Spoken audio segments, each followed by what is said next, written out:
Welcome to the Further North podcast, your weekly dose of the North Melbourne Footy Club. My name is Josh and this is a fan-run podcast doing match previews, reviews and everything North. Let's get it started.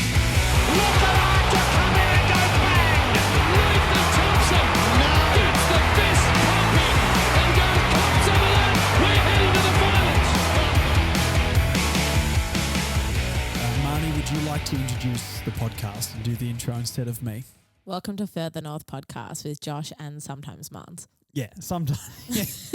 Yeah, that's good. That's not good marketing. I think if that was on a billboard, too many words and a little bit confusing. Okay, but there are plenty of people here listening, so That's true. can't Guys, be too bad. Marnie has shown up. Marnie did say she was going to bring coffees. And do you want to let everyone know what happened? I forgot the coffee. Yeah. So bad. So I'm tired. I'm still really depressed from yesterday, and it's all I can think about. Oh, God. So I forgot the coffee. Well, low vibes in this podcast. I don't have any sort of energy, and Well, I do, so maybe enough for the both of us. that's good because I need it. I'm an old man. I'm tired and jaded from being a North Melbourne fan. Oh, God. But it's cool because they tried hard yesterday, you know? Yeah, it's all about trying hard, isn't it? Yeah, because trying hard makes you win. No, it doesn't, because we've lost 19 games in a row. Oh, God, it's nearly 20. And I'd say we've tried hard in a few of those. Maybe not all of them, but there was effort yesterday, but still didn't get the 4 points. So I don't know about your theory. No. A lot of my theories probably aren't the best, but hey, they sound cool. And as long as it's nice and shiny on the outside, it doesn't need any substance on the inside. And that I'm maybe talking about more than just North Melbourne there, but that's fine. We're getting deep, guys. Oh We my do God. this way too often. Oh, my God. My love life is so bad. No, it's fine. All right. What do we do first? Team lineup when it was announced. What did you think? When the team dropped, who came in? In Wardlaw and Cunners, out Will Phillips, Lazaro and Hansen, even though we know Lazaro became the sub. Well, we knew that Cunnington was coming into play his last game during the week. So that was that. The frustration around Will Phillips, it's It's a continues. bit wild, isn't it? Yeah, in this circumstance, it probably makes sense because him and Cunnington are sort of that like for like, sort of the inside. Wouldn't you chuck them together and Cunnington could be like, watch this, mate? And then he can go and give it a go? But then Wardlaw, that's what Wardlaw came in for. I know, but I don't think it really matters at this point of the season. We may as well just only play mids. We may as well give Jacob Edwards a game, you know? Should we? Yes. I don't know. I think for me this year, that's been one of the biggest mysteries is Will Phillips. Because they didn't Rats say that they wanted him to go back to the VFL to work on his defensive side of the game? If that was the case, then 99% of that side should be in the VFL because we I have way agree. too many one-way runners. I But agree. anyway, I think that he's just a little bit of a whipping boy, and I don't know if it's because he was the number 3 draft pick and we're expecting so much more from him than maybe we would someone who came later in the draft, despite the fact that he missed a whole year due to glandular fever. But I feel like the best way for him to improve is just to leave him in the senior side, especially so late in the year. I agree. Yeah. Just leave him in there, let him play, let him learn. I feel like that's the best way, because I don't feel like him coming in and out of the side's actually really doing much. Yeah, it'd affect his confidence for sure. Because even if the games he's played okay, like last week I thought he was fine. Yeah. There was other people we could name, which I'm sure we'll get into later, that should absolutely not be playing AFL football. But Will Phillips seems to be the one that goes and not these individuals. And it's like, imagine being a 3rd draft pick, a guy who's struggled a little bit but has played some really solid games this year in a developing midfield. And then there's guys like Turner or whatever getting a game over you, but you're the one getting dropped. And you'd be like, what am I don't think Kane Turner brings anything to the game that Will Phillips can't. I know Kane Turner smothers the ball sometimes. Other than that, You're going to hate what I'm about to say. we're going to talk about Kane Turner later. Okay, fine. We'll hold off. We'll hold off. Okay, Turner. Because I am already angry and I don't have, you forgot the coffees. So No. So you got to watch. You watch yourself today. I forgot the Marnie. coffees, and then I'm about to give him a Kane Turner opinion that he's going to hate. Oh my God. I'm on the chopping block, Well, guys, if that's not something to keep you listening to the entire podcast, Marnie's not going to say this Kane Turner opinion until the very end. So you have to listen. Please, God, for the love of God, please listen to the end of the podcast. Robert Hansen Jr. getting dropped? I mean, he hasn't really offered much since coming into the side. However, again, I feel like maybe a little bit unfair because I don't think he's had much of an opportunity. However, Stevenson was really good yesterday, and it's probably the best game he's played for about 8 to 10 weeks. I thought Paul Curtis was very good yesterday as well. Yeah, Paul Curtis wasn't bad either. So I didn't get on the scoreboard as much, but like forward pressure and that sort of stuff, I think he was great. Yeah, so I feel like, I think... with Eddie Ford as well, like all these guys are sort of and I think... You know, Steve-O has had a really tough 8 to 10 weeks, but I think yesterday was definitely his best game he's had for a while. And I think agree. the relationship between him and Clarko has been spoken about earlier this year, and that Clarko's really revitalised Steve-O in his career. So maybe having Clarko back at the helm has really helped him as an individual and as a player, because I thought he was really good yesterday. So while I think it's a shame for Hansen that, you know, he probably didn't really get as fair of an opportunity as, say, a Spicer did earlier in the year. Oh, I guess he played in the West Coast game. I was going to say he played in some tough games. So he played in the West Coast game and then the Melbourne game, and that was it. Yeah. Whereas, like, Spicer got a run of probably 8 games. However, Spicer's the one out of contract at the end of the year and Hansen isn't.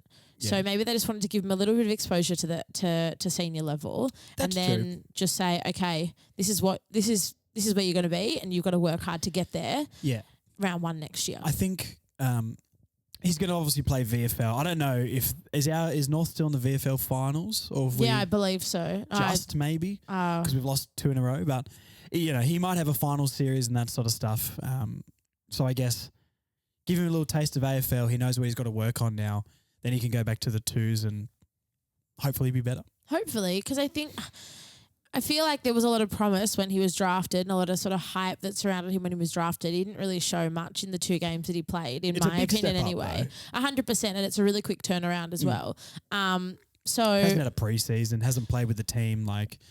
The jury's out, I think, on him a little bit. But, I don't know. I think he'll just give him a little taste and then get to work, and, you know, hopefully we'll see more of him next year. Yeah. The only other one to maybe discuss, Wardlaw coming in. I was a component for put him on ice for the year and just make sure his hamstrings are fully ready to go next year. Looked fine yesterday. Yeah, he was all right yesterday. I get worried for his little hamstrings. Well, he had a game-high 9 tackles, so he was just involved in everything, and he was really hungry. He was very much that hunter sort of role. Were you concerned, though? Would you have agreed with wanting to maybe just give him the rest of the year off? I would have been happy to, but I'm also not opposed to. I'm not opposed to playing him, especially someone who actually sets the standard for effort across the team. So, if the club thought he was fine, I was more than happy to play him. Okay, that's basically all the ins and outs. I've got some notes here on some positives and some negatives. Let's go. Let's go into these. All right, the first positive. I've just put Wardlaw, Thomas, LDU. That midfield, I'm excited for. Me too. Yeah. It's hard not to be. It is hard not to be. Underneath that with a Will Phillips, Hugh Greenwood, who apparently doesn't play for North Melbourne anymore. Who's the other guy? Jai Simkin, our captain. Oh, sorry, Jai. Lack of coffee, my fault. Yeah, Marnie's fault, guys. Not mine. I don't know. I think that as a midfield going forward could be really, really good. But I think we also did see the effect that a Cunnington can have on those guys. Like the amount of times he just got the ball and his hands are so clean and got it to Taron, got it to LDU, got it to Wardlaw. They had so much more space. So that midfield to me is very exciting. And I think Wardlaw could be that guy who's a bit more in and under. I don't know if LDU has that ability as much. I think he's a better outside runner, but and can break a tackle, but I don't think he's going to be able to get under a pack and drag it out. Yeah. Do you think that's fair? Yeah, I think so. I also think we need him to be someone who's generating play going into the forward 50. I don't think LDU's class and skill is something that we really don't have a lot of. He's probably one of the only players that can offer that. True. And so that's where I'd probably look to use him. I think, and we'll talk about Cunners, but I think having Cunnington back in the side yesterday, and he was unbelievable. Like, he just really talk about finishing off on a high note. My next point here, we may as well do it now as well while we're talking about the whole midfield. My point was Ben Cunnington should unretire. I mean, he's not going to do that. That would be nice. Well, if we all storm Arden Street and get a petition or a GoFundMe, go down to the farm and be like, Cunners, come back. Yeah, come back, mate. Come back. I'll milk the cows. It's fine. I'll shear the sheep for you. He was amazing, and I'll talk about him in a second. But I think him in the side yesterday and playing the way he played still highlights for me the need to have a more senior figure in the midfield. If only there was a senior figure maybe who could come into that midfield who is good in a contest. By the name of Hugh Greenwood. Well, I wasn't hinting at anyone in particular, but what a surprise. Yes, Hugh Greenwood. I got it in one. I actually saw him yesterday.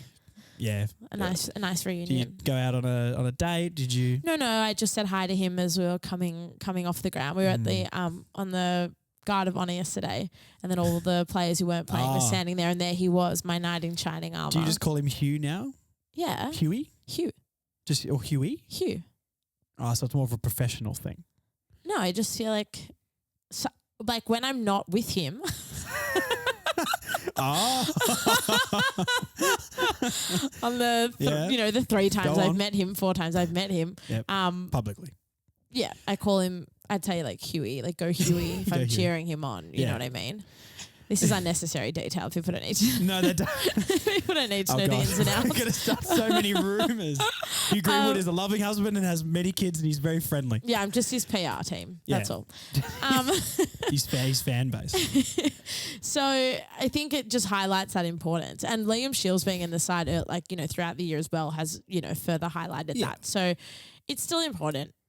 Yeah, in my opinion, to have that around multiple areas of the ground, not just in the midfield. But we do have a young midfield, and we know the club has a real history of screwing up developing young players. Yes. And so to have someone in the side who can take that role potentially is I think really important. But Cunners was unbelievable yesterday. It's crazy how much more space everyone looked like they had. Yeah, and we just seem to have a lot more control coming out of the centre. I mean, we have, clearances is definitely something that has been a highlight for us this year. It is something that we do quite well. But we do we'll have a random game we just don't clear the ball. It's a lack of consistency. And the Geelong game, we had 10 centre clearances over those 2 games. There's a lack of consistency across the board. But when we are good. But when we're good, we're good. We're really good. And so he was just to have him in the side, and that obviously the result didn't go our way, but I think the atmosphere at Marvel yesterday when he came onto the ground in the last 5 minutes when he kicked his 2 goals. Yep. We had the North closer to a flag guys at the 10-minute mark of the first quarter start, the clap around the ground, and everyone got involved. So, and then to cheer him off at the end of the game as well. I think that it was his day. I think that we really did just about everything we could to really give him that fairy tale send off. Yeah, absolutely. I mean, kicking 2 goals as well. I think he's on 98 career goals as well, which kind of sucks. Would have loved him to get to the 100, but I don't know, he was, fending off. You couldn't really tackle him. And when this is the sort of player we don't have, is when someone gets tackled, I've said this before, we will hold the ball in and just take the tackle instead of trying to get some quick hands out. And the times maybe we do get the quick hands out, we don't have the skills. And this is one of the points we were talking about, the negatives of the skill errors. We don't have someone like that. There was one time, I don't know what quarter it was in, I think it was maybe 3rd or start of the 4th, where Cunnington got tackled sort of on the forward flank for us. And he's just launched this handball into space where Taron Thomas picked up the ball, and I think he kicked it into the 50, and that's where maybe the one where Eddie Ford marked for the goal in the 4th. It might have been.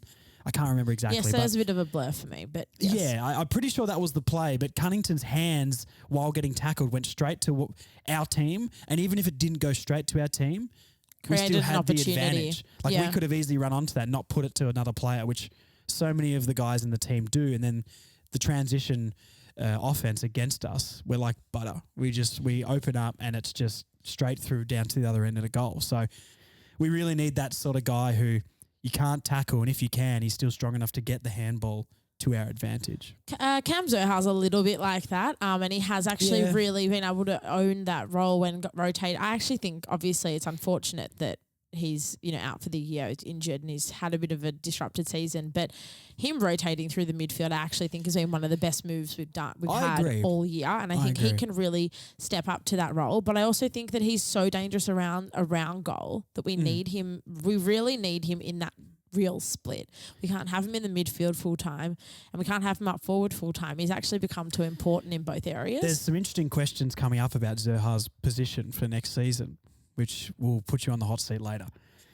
Paul Curtis's pressure in the forward line, I thought it was very good. It was really good, and which is something that's been lacking a lot this year for him. So I'm not saying he had an outstanding game, but I just wanted to point out a bit of a step up. Yeah. Yeah.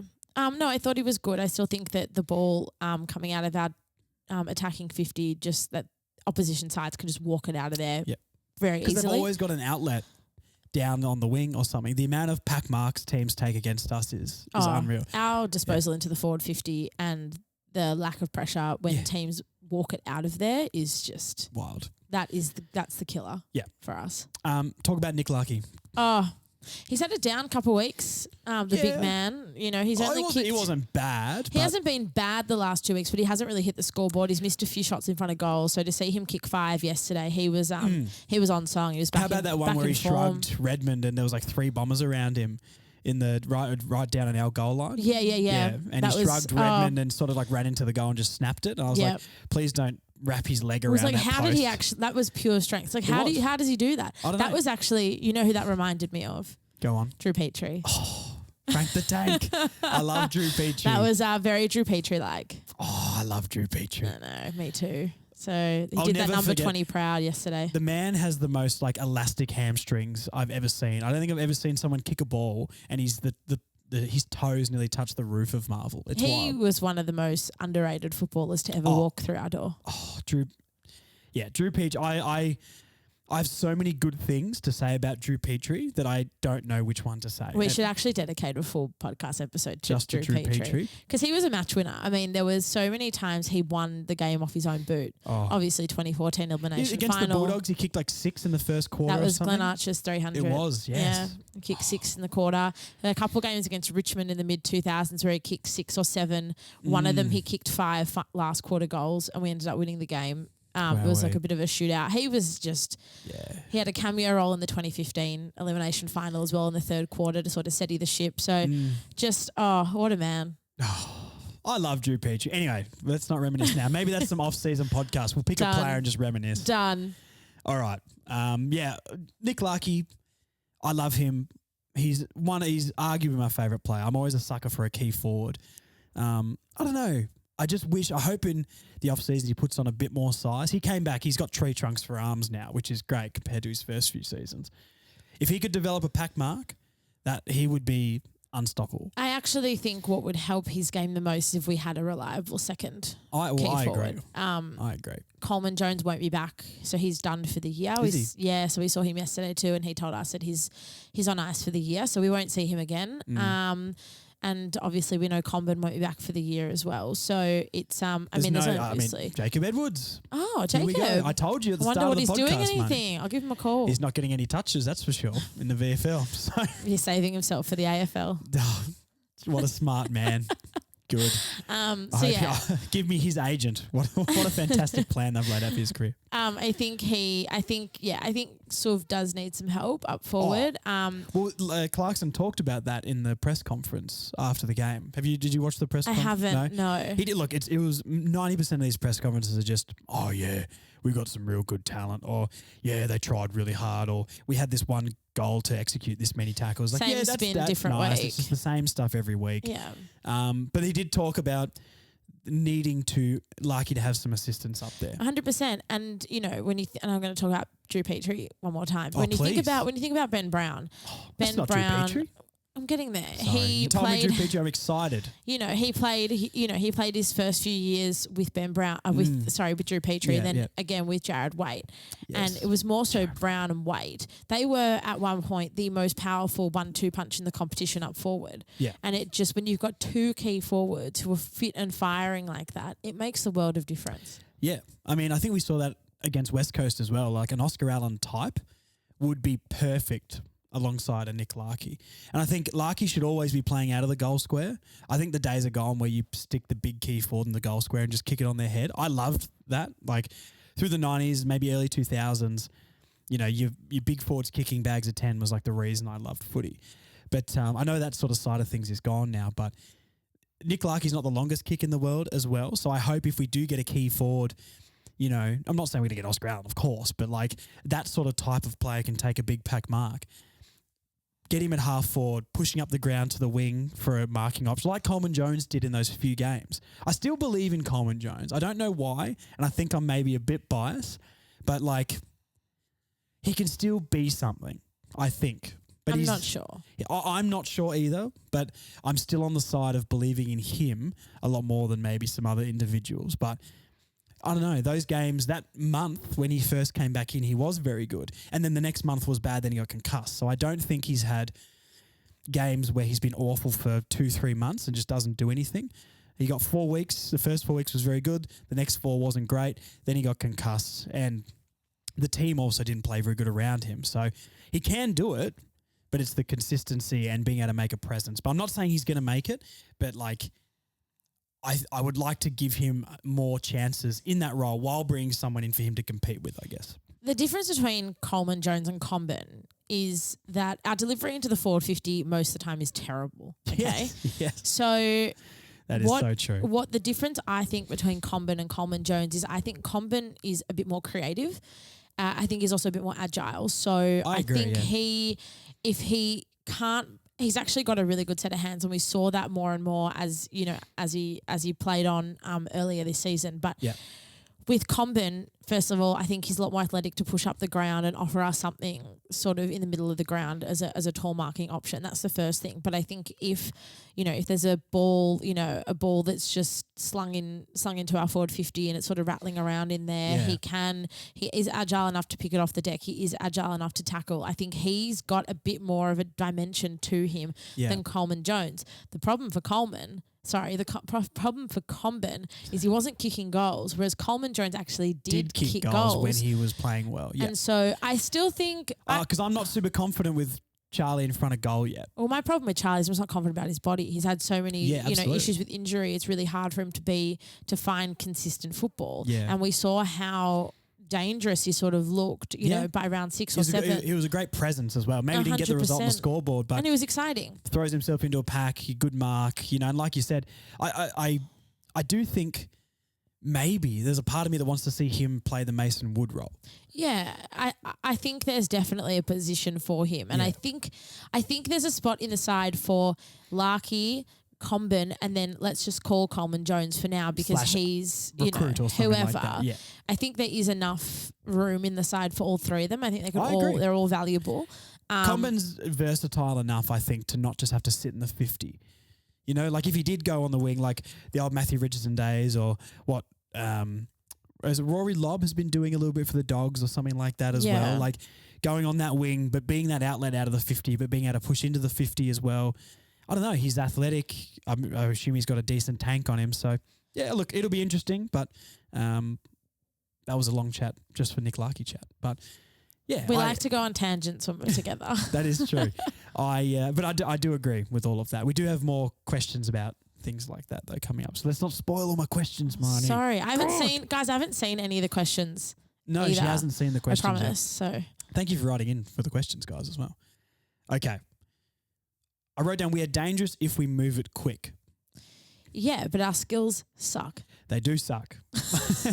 They do suck. And this is an age-old problem. Like, this is not something that's new. There was one passage of play where, like, someone got it out of the middle and Shees ran off half back and just went straight through the middle, went into the forward 50. I'm like, that was so quick. Like, how are we not doing that more? And I know it's because we're not very good, but, like, I don't know. I think when we do move it into our forward line quickly, we're dangerous, but it's when we start sending it long that it's just bombing it long into the forward 50. I will say the last 2 weeks, obviously we still haven't won a game, but that was a long time ago, Marnie. I think we've looked a lot more dangerous in the last 2 weeks. Since the Saints game, maybe, I guess. I just think it's Clarko. Yeah, I wouldn't disagree. And I think he has the ability to make changes in the game as well. But also not, because we're still letting opposition the opposition kick, Yeah. multiple goals in a row in a very short amount of time, which Yeah. ends up killing us. Like the last 5 minutes of quarters, we just leaked goals. Well, the third quarter yesterday killed us. Yeah. Absolutely. Otherwise, we really matched. Matched Essendon. For sure. And just a couple of players maybe to talk about as well, on top of all the other guys we talked about. Just talk about Harry Sheezer's game for me. Oh, he was excellent. Mm. And he spent a little bit more time in the middle and forward of centre, and he's classy. so classy and he's so dangerous. Yeah. And you get really excited with ball in hand. I read a stat yesterday. He's about 16 touches off the record for most possessions for a first-year player.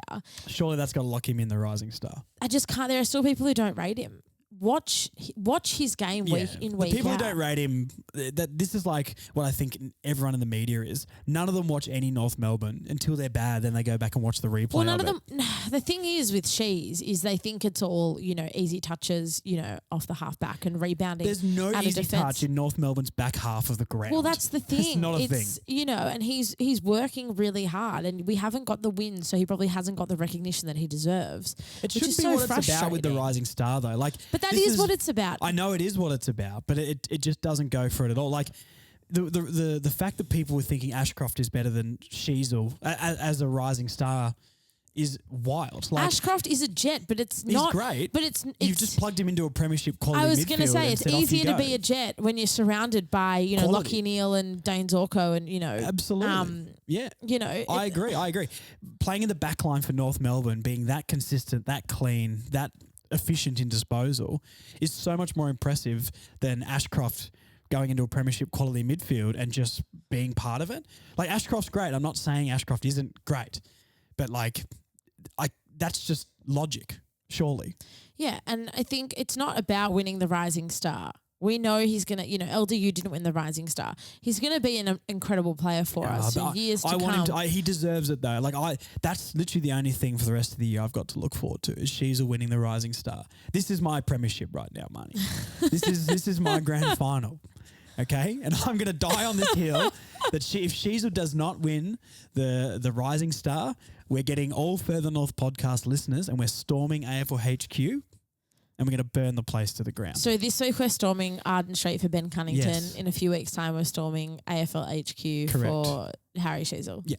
Okay. Anyone else on your hit list? I'll let you know. Well, there's players on my hit list, trust me. But I'm not going to publicly say that. I'll get someone else to do that I can hire off Facebook Marketplace. solid plan. So grim. Bailey Scott, another solid game, but maybe not as good as the last few. I think Bailey Scott's a great player, but Very good. he kind of fascinates me. Yesterday he was only going at about 58 disposal efficiency. His kicking out of the back line was poor yesterday. But then on the flip side, it's like LDU. Like he's one of the only players that can really generate Drive something. us forward. Exactly. Yeah. So you kind of got to take the bad with the good at times. Yes. I still count my lucky stars every day that he chose North over Geelong. I don't know why anyone in their right mind would do that, but I'm very thankful for that. No. What an idiot, Bailey Scott, but thank you. We love you so much. Yeah, no, please stay. Please stay. Bring Cunnington with you.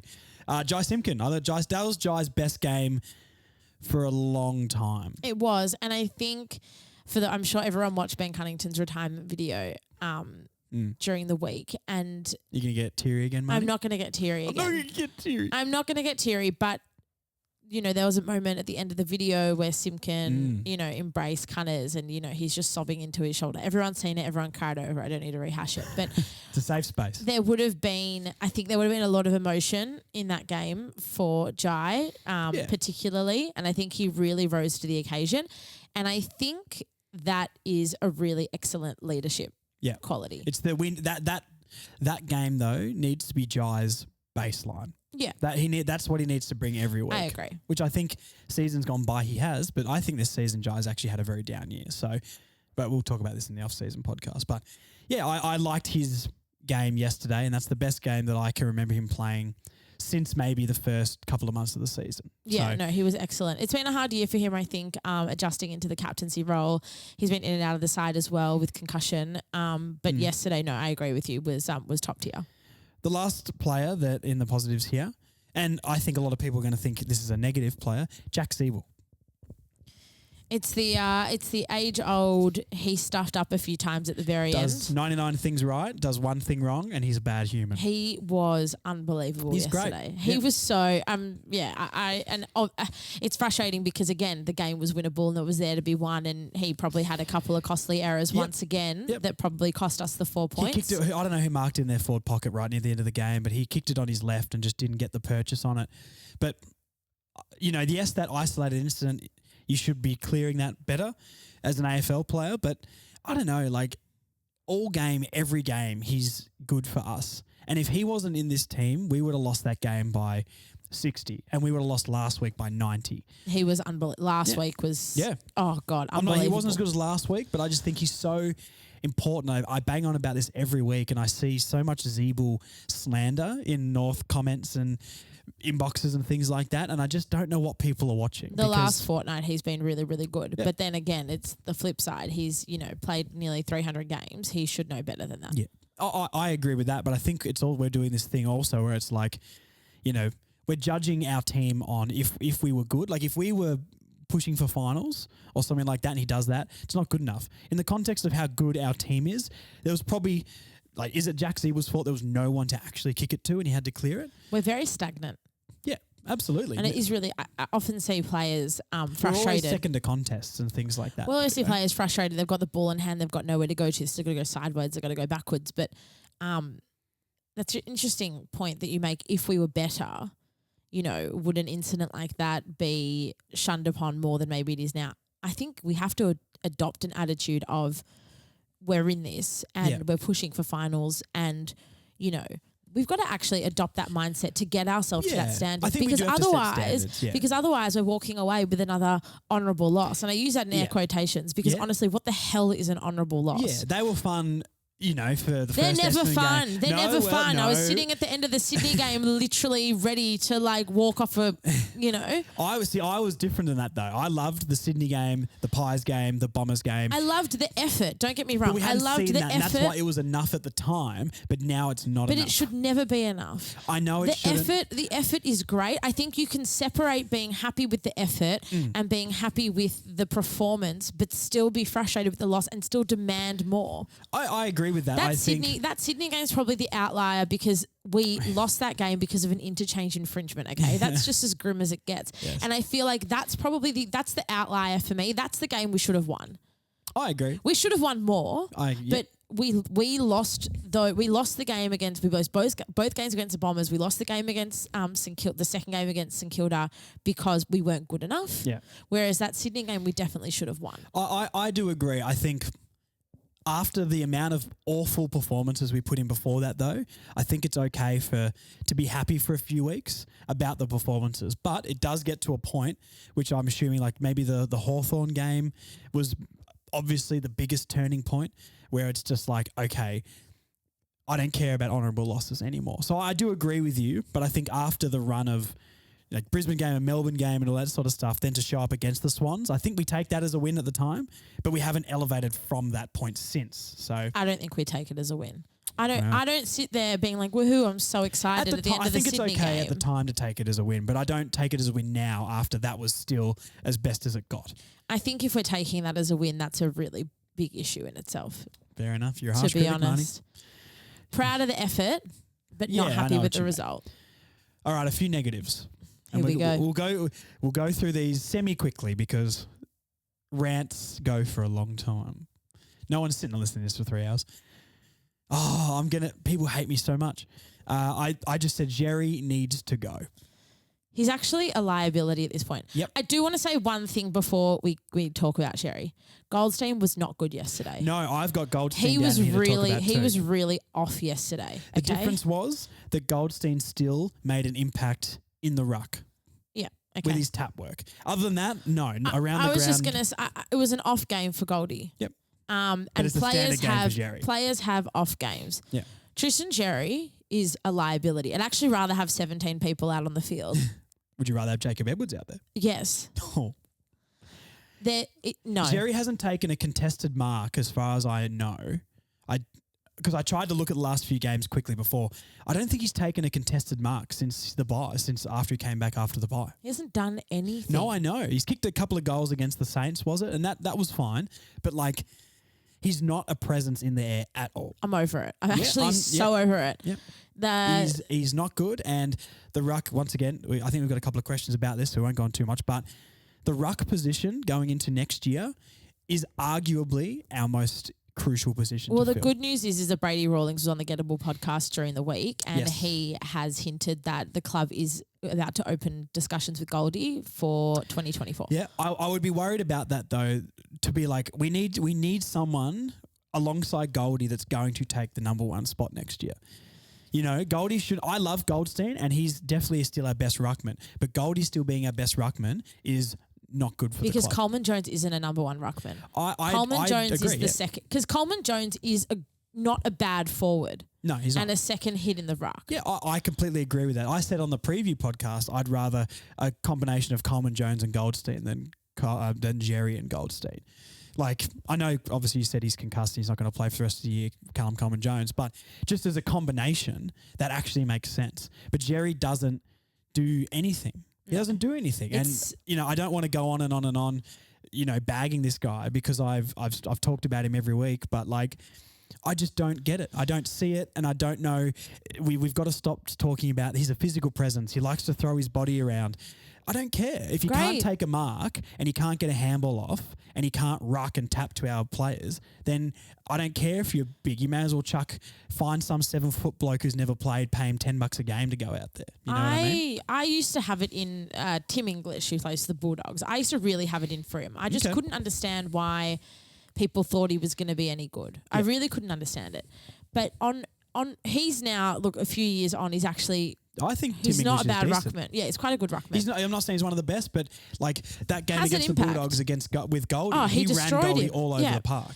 But the thing that English always showed was he always showed something in a game. Yeah. He might have been monstered in the ruck week in, week out, and there's a few games from a few years ago where Goldstein just ran circles around him, but English would push up and kick goals. Yeah. So he's actually a good footballer. He's actually not a bad footballer. So, you know, I take back what I had said about him.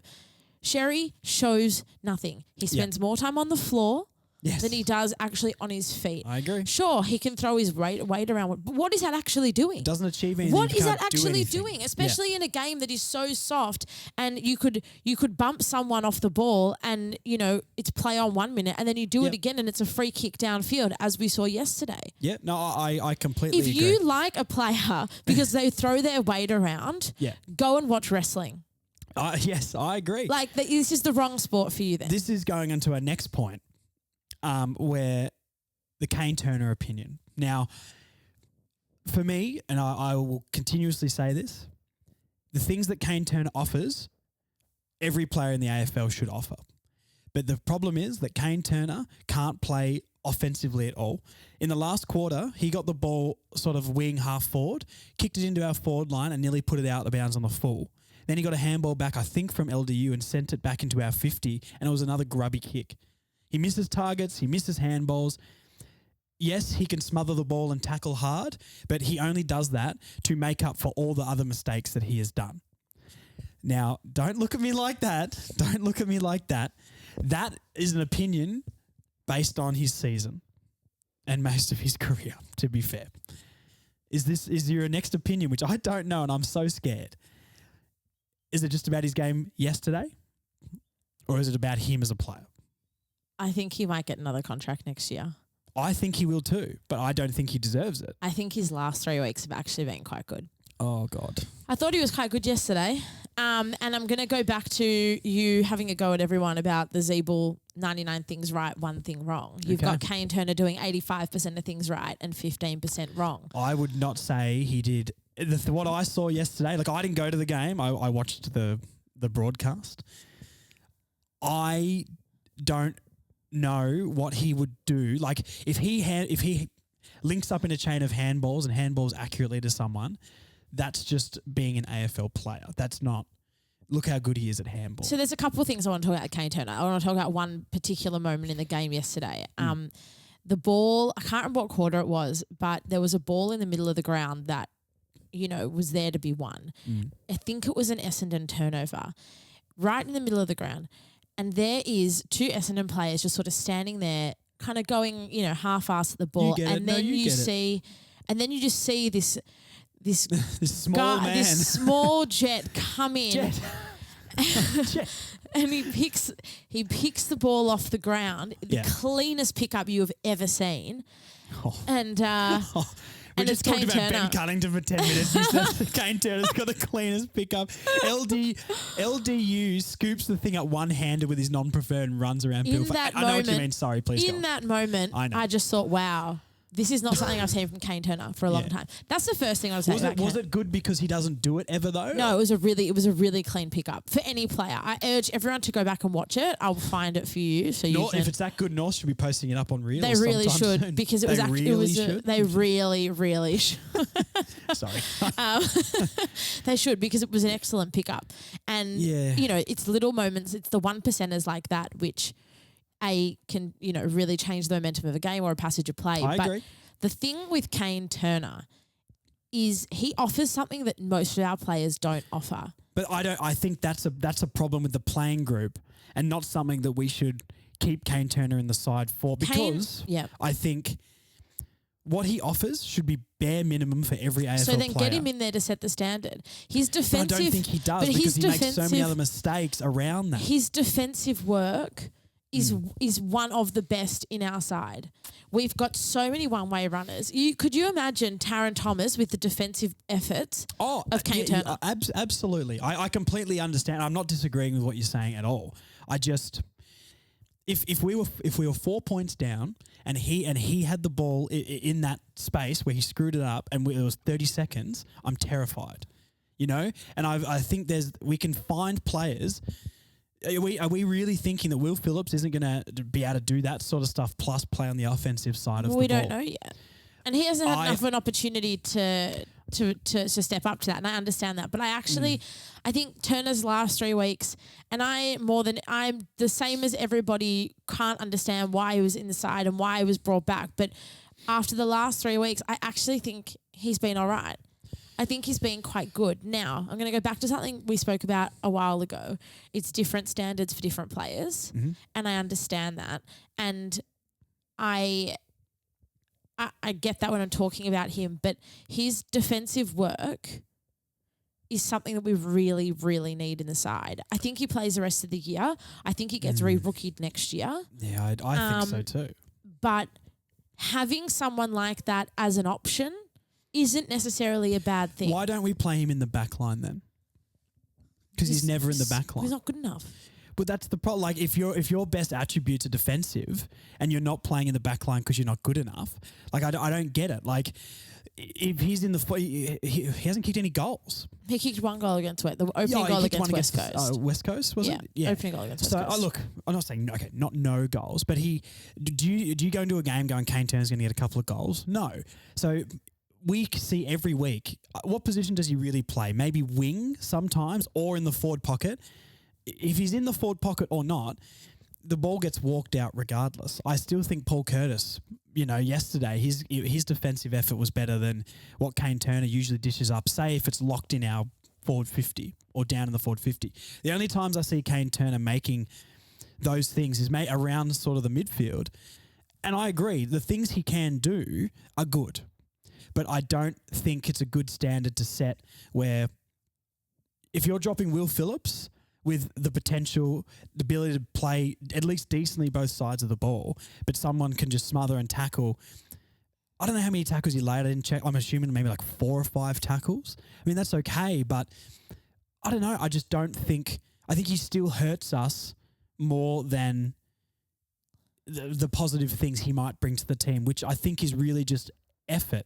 And I agree with you with setting the standard, but I don't think anyone looks at him and goes, look, remember when Wardlaw came in the team and everyone was just like, oh my God, I need to do something here. Yeah. Kane Turner doesn't have that effect on people. I haven't seen it anyway. I don't see anyone else around him. And it's the player's problem as well, not just Kane Turner. But I don't think you look at him and go, look at that tackle he laid. I'm going to do that. But if Zeeble does it, if LDU did it, Cunnington, Wardlaw. I think you do. The issue we've got is that the players who he's keeping out of the side are not Will Phillips. It's not Will Phillips. You sure? And it's not Tom Powell.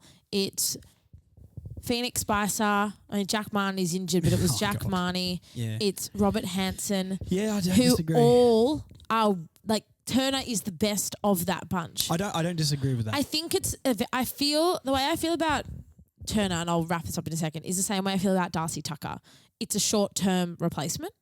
It's a short-term fix. Tucker hasn't had a very good fortnight. No, he has not. But I think both of those players are replaceable Yeah. when we recruit a better player, Yeah. or when we if Hansen Jr. has a really big off season and he really develops and he gets himself up to AFL standard for round 1, that's his spot. Yeah. You know what I mean? But for now, I think Turner offers enough, and he's shown, for me anyway, enough in the last 3 weeks that he probably should go around again next year. I do agree.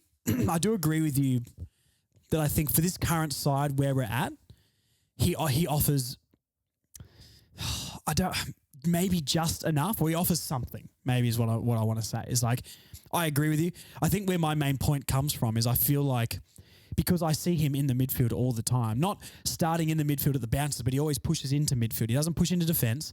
I rarely see him in the forward pocket, and he's always between the two flanks. That's a position that a Tom Powell, a Will Phillips, Hugh Greenwood should be playing. Like, are we really sure Hugh Greenwood can't do though? Hugh Greenwood smothers, he tackles, but he can also mark and kick and handball. And I think it's just frustrating that a player who's so one-dimensional, and his one dimension is okay, is keeping other people out of the side that I think could make more of an impact. Because once again, if when Kane Turner gets that ball outside 450 and he looks inboard, I don't think that ball's going to anybody. So I agree with you. I think he'll be there next year as well. I wouldn't do it. I would hope we'd use his spot on the list to recruit or for another draft pick. But I agree, Clarkson seems to love him. But I'm really, really worried that he will be in the side next year, and if he's in the side next year, that means we haven't recruited properly. That's the worry, isn't it? So, anyway, a heated Kane Turner debate. Well, Who would have ever seen the day? oh my God. Just don't get us started on Aiden Corr. I was about to say it too. We're not talking about Aiden Corr at all. I can't, Marnie. I can't. Not after. Aiden Corr's been, I have said Aiden Corr's been good. So, I'm in love with him. No, God, Marnie. No, stop. I actually am in love with him. I just don't. Oh my God. I've got no words. I've genuinely got no words. It's a really way to get under your skin. He was very okay yesterday. He was okay yesterday. That was probably he wasn't bad. He still is not good in a one-on-one contest though. That's the one thing I would say for him. I think him being like almost playing like that Josh Gibson, or like, who was the other guy? Lockie Hansen role. You know what I mean? Like, well, in that one season, just Lockie sort of Hansen floating. was just intercepting everything. Yeah. Like, or that Majak Dor sort of thing where he just like would come over packs. And I think Aiden Corr splitting a pack, he's okay, in that sort of circumstance. He can run, he can dispose, that sort of stuff. But anyone in the comp who's one-on-one with Aiden, if say Aiden Corr and anybody is in the goal square, Aiden Corr's losing. This was Aiden Corr's worst performance post-Griff.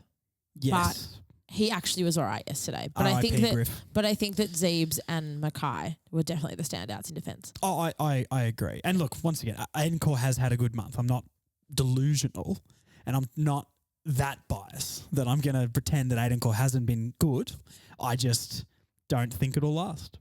And it'll come at a time we really need him to be good. And I think it will. I'm backing him in. think about the other 15 games before he was good. I don't want to.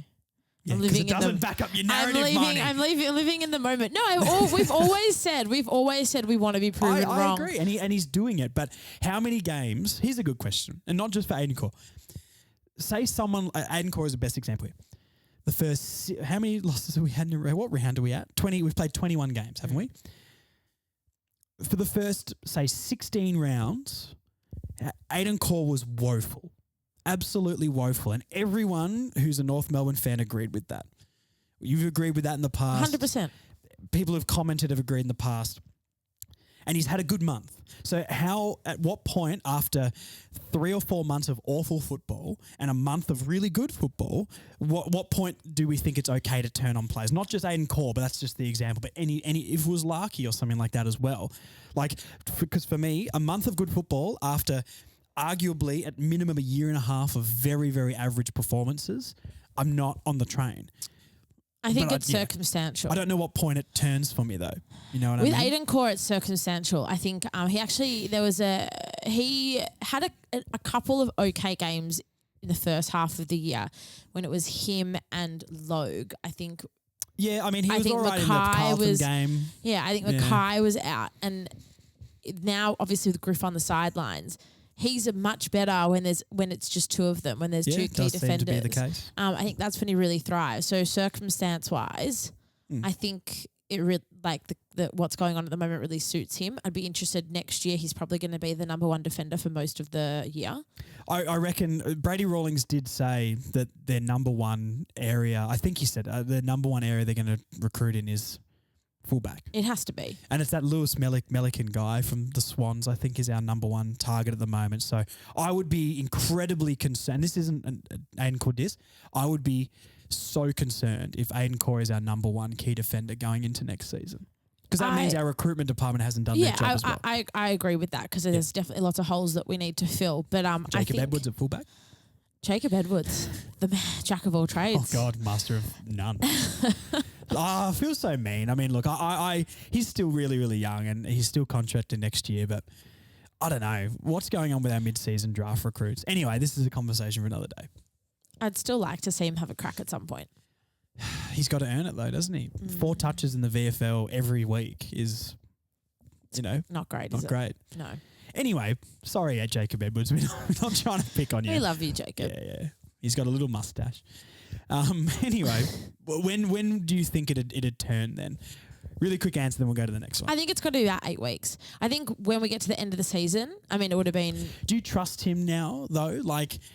I've always trusted him because we've seen games in the past where he's been able to deliver. It's just inconsistent. Yeah.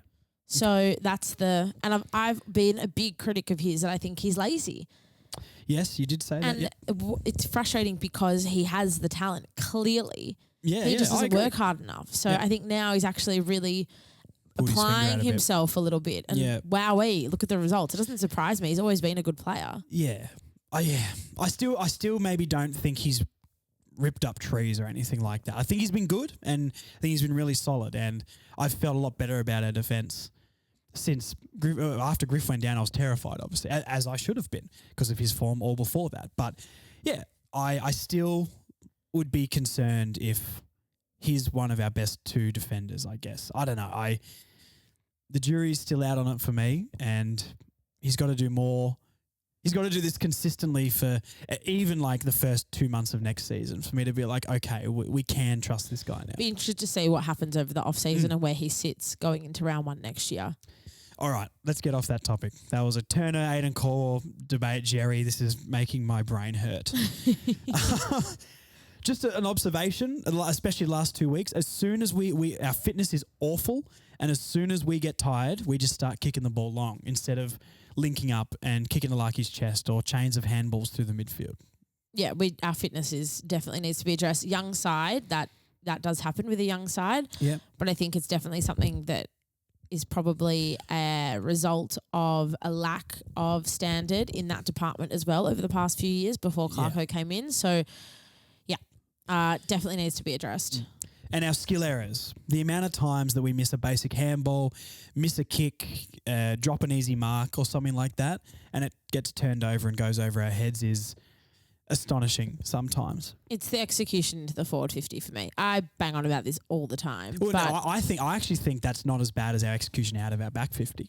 Oh, God, it's just... Because when we are moving the ball quick, we saw... If we hit Larky's chest or we kick it to him, it can work. But I genuinely don't think there's a time I can think of a game where we transition the ball from our defence well at all. It's because we're so stagnant. It comes back to this fitness issue. Yeah. Bombing it long to a pack where... With no tall in it because they're not fit enough to get to the contest. Yeah, and the amount of times we bomb it to a contest and Paul Curtis and Eddie Ford are there and it gets intercept mark because their ruckman's fit enough to be able to go around the ground is insane. wild. Yeah, it's It crazy. happens so many times. It's our skill's been an issue for a very, very long time. It's definitely not with a Brad new. Scott, I think. It's not. This isn't a new thing. Yeah. There's a lot of work that needs to be. I keep saying it, but the off season's going to be huge for us in many aspects. The Bulldogs have always been the best handballing side in the competition for me, and even if we could become half of how they can handball and link up with their own players, we would be so much better. But you can see with Shees, Taryn as well, LDU Cunnington yesterday, Wardlaw, like they're the guys for me that I trust with the ball in their hands. Yeah. But there's other guys that I don't really trust as of yet. And even Jai, I'd say Jai's 50-50 sometimes. Will Phillips does well getting the ball, but he can feed a handball. But, I don't know if I fully trust his disposal. There's a couple of players I wanted to talk about, and maybe this is a good lead on from this. Josh Goda, right? Yeah. I like Josh Goda. Yep. I want him in the team. He shouldn't be dropped at all. But he barely had meters gained. I think he gained 100-odd meters yesterday. Yep. For a running half-back, I haven't seen him progress the ball forward at all. He's a really bad tagger in defence.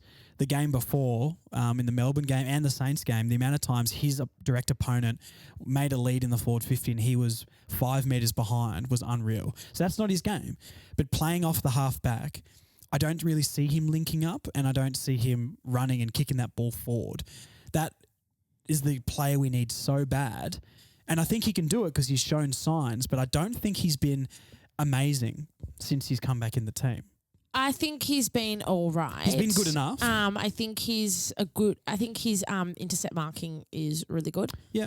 And I think he needs to be there because I think he is going to be there in the future. I think Goda and Bergman as the halfback sort of guys, I would like to see. I think Goda, it's just a matter of experience.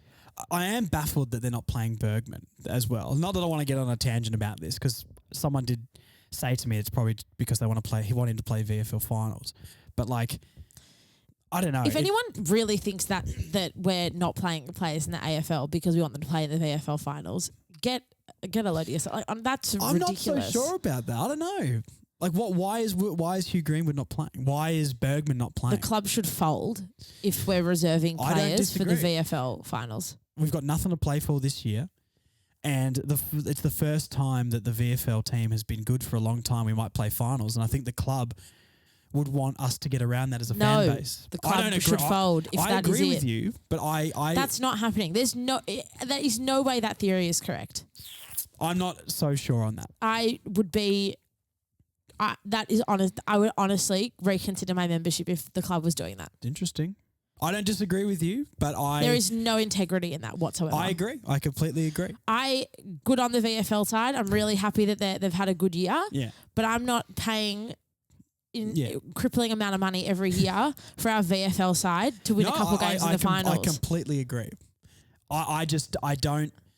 The only part I don't agree with is I could see that as a thing. I'm not saying it's good. I agree with you. It's awful. If that is the case, that cannot be a thing. I'm sorry. But that cannot be a thing.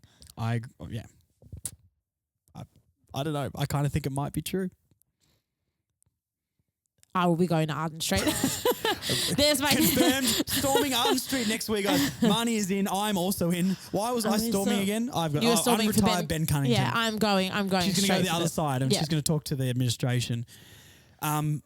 Darcy Tucker. So we've talked about him a little bit. Yeah, bad 2 weeks. I guess have really enjoyed him though up until that point. Yeah, he's been okay. Once again, I think him as a depth player when in the next couple of years, if he's in our best 22, maybe in the next couple of years, I would be concerned. But yeah, I think he just doesn't look confident in the back line. I said this to you on another podcast. Give him a go in the midfield. He's a big body. Yeah, or even he's kicked a couple of nice goals on the run. You did. I've said this to you before on another podcast. I think he's a short-term option. And unless he improves, I don't see him in the side long-term. But I think for now, he hasn't had a good 2 weeks. But for now, he's playing a role. Okay. We've touched on, there's a couple more players there, but we've already talked about them. So I think that's it for positives and negatives. Okay, I just want to say one more player before we get to the Yes, go for questions. Curtis Taylor. Okay. His shutdown role on Zach Merritt yesterday, unbelievable. Zach Merritt had 7 touches to halftime. He did, yep. I think the tag didn't seem like the tag was as tight in the second half. I didn't notice the tag heaps. I saw him around the ball. This was actually something I thought of to put in, but I didn't write it down as a note. Like what Curtis Taylor was exactly doing yesterday, because it's very interesting they deploy a guy like that in a role like that. Yeah, I actually thought it would be Kane Turner that would go to Merritt, because Turner has actually shut down a few players in his time, and quite well. But no, it was Curtis Taylor yesterday, and I think he did a really, really good job of it. I think Curtis Taylor has too much upside to have him as a tagger week in, week out across 4 quarters. We have a lot of players who are similar in the role, like Curtis Taylor, Paul Curtis, Jaden Stevenson, Cooper Harvey. You know, if Braden George comes back, where we sort of see Harry Sheasel playing, all these guys are all of those like medium-sized forwards, wingers, and it'll be interesting to see who makes it and who doesn't, because they're all deploying them in different areas. This is one thing I think with the team we need to look at next year, which is going to be a question soon. But like, we've got so many players who do a little bit of everything. We don't have anybody who specifically does their role. It's trying too many things at the moment, and they might be okay at it, but we don't have the guy who runs off halfback. We don't have the winger who gets up. Well, Bailey Scott, we don't have another one. You know, we don't have that small forward that's going to tackle, where we'll chuck Jaden Stevenson down there, chuck Paul Curtis down there, Cooper Harvey, that sort of stuff. But we've got a lot of players who are a very similar type of player who don't do anything specific. Well, in the tagging role yesterday, I thought Curtis Taylor was excellent. Yeah. I just still want to make mention of that. No, for sure. The last thing before we go into all the questions, Sean Atley Club Champ votes. I have not really thought about this very much. We discussed this a little bit before the podcast. Because remember, the Sean Atley Club Champ is also about heart and endeavour. It's not just about who got the best stats. There's a part of me that wants to put Larky as the 3 votes. And not, I think LDU and Sheasel maybe had a better game on paper, but just if we didn't have that guy, and when someone else kicked a goal and he like shepherded the ball through from outside 50, I think LDU kicked one, but there was a different one at the start. Oh, it was Steve-O's goal. Yeah. The passion, how excited he was for him that he kicked a goal. I don't know. I love Nick Larky. I love Nick Larky. I love him. I think Simpkin captain, Larky vice captain for me next year personally. But anyway, so we're going Larky 3. It doesn't have to be. I don't disagree. I think Sheasel was our best yesterday, but I don't think Larky was too far behind him. Should we go? I don't know. Like I actually think LDU maybe had more of an impact on the game than Shees. I think Shees' numbers and stats were unreal, but I think LDU drove us forward more. If you want to talk about heart, Ben Cunnington. Well, okay. I think it's between the 4 of them. This is what I would say to do. But okay. Look, your input is important to me, Marnie. I'm glad. Okay. Larky, 3. Yep. LDU 2. She's 1. And I'm going to give Cunnington a vote because it's my podcast. And you can do it. And I can just give him a vote if I want to. So I would go She's 3, Larky 2, Cunnington, LDU 1 each.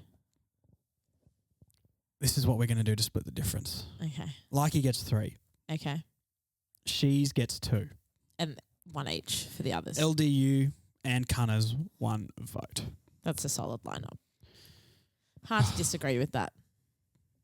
So what does that make it here? Well, Sheasel has already taken out the Sean Atley Club Champ.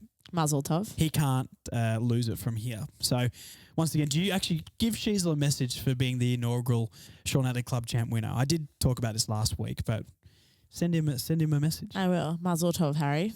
Muzzle tov. I will. I'll send him a message. Bring him some is it Lutkers?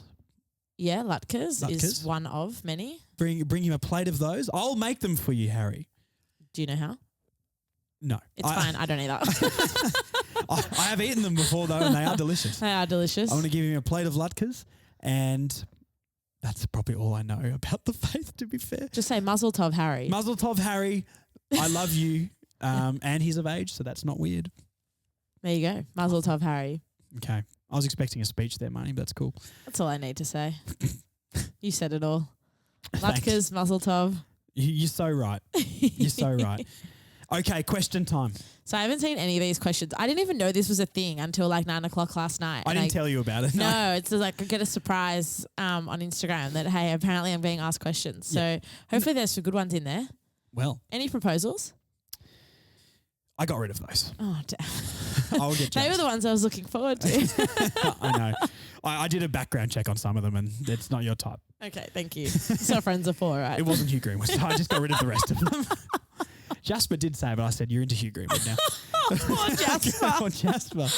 We love you, Jasper. Okay, all right. So we'll go to some Instagram ones first. Okay.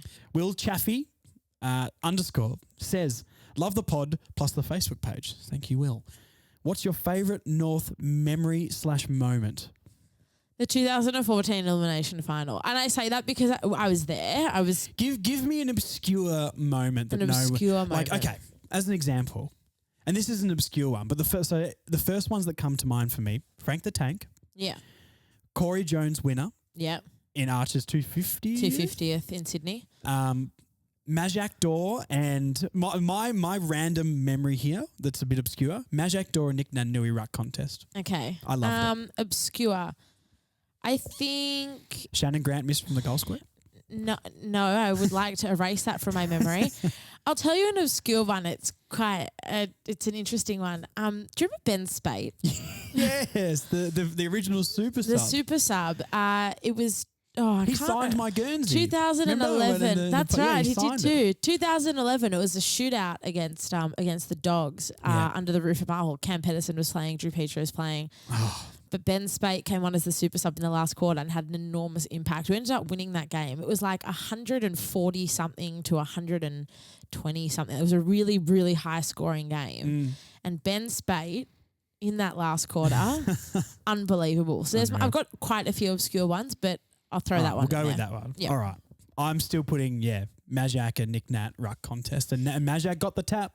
My not as obscure one that's not a final is the Jack Zeeble match winner in the goal score also against the Bulldogs. That was quite a special one too. Ben Brown, 10 goals. Ben Brown, 10 goals. And do you know, actually, a memory from that game, right, is obviously we won the game. We haven't done that for a while. And if you remember... We what a game? I know, we won a game. Can you believe it? You spell that word for me? WON. And when we won, when we win games, there are footballs that are handed out to all the kids on the ground, right? Yeah. Now, Nathan Rovat is a friend of the family. And that was what we thought would be his last game. He ended up playing the following week and then he never didn't play again. But friend of the family, and we managed to get his attention when, there were all the players, looking for the kids to give the balls to, and Nathan Rovat gave me his football. Unreal. So there you go. There's another possession from now on. It is very much. Is Nathan Rovat as high on the list as Jasper? Or no, but he is a friend of the family. So I do love Nathan Rovat. Anyway, so there's another one. I just want to put out one more memory I've got as well. Nathan Thompson's winner against the Pies, where he did the double cobras as the celebration. That's a ripper game. Nathan Thompson was my first favourite player when I was young and started watching North. My first favourite player was Lee Brown. Have we been through this before? We did talk about Lee Brown. Lee Brown and Daniel Harris. They were my first. Oh, Daniel Harris. Talk about a legend of a guy. I love Daniel Harris. Unbelievable man. Yeah. All right. Barney _94. Is Kane Turner an SEN Team of the Week lock? He has to be, Barney, after this week.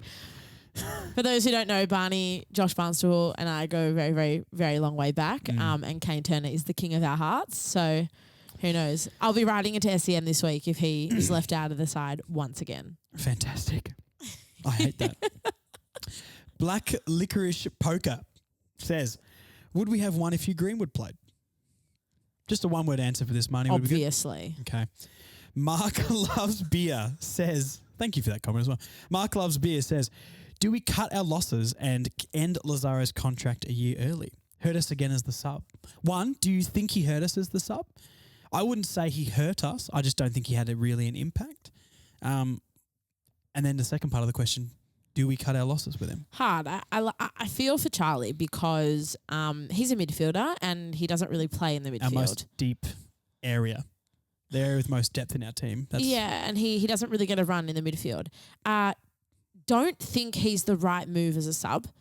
I don't think... Do you think? Because I'm kind of opposite to that. Like, I feel like out of, say, all the options we've had as sub, as in like, Dan Howe, Charlie Lazaro, who else has been sub? Really, I don't really remember. Tom Powell. Like Tom Powell.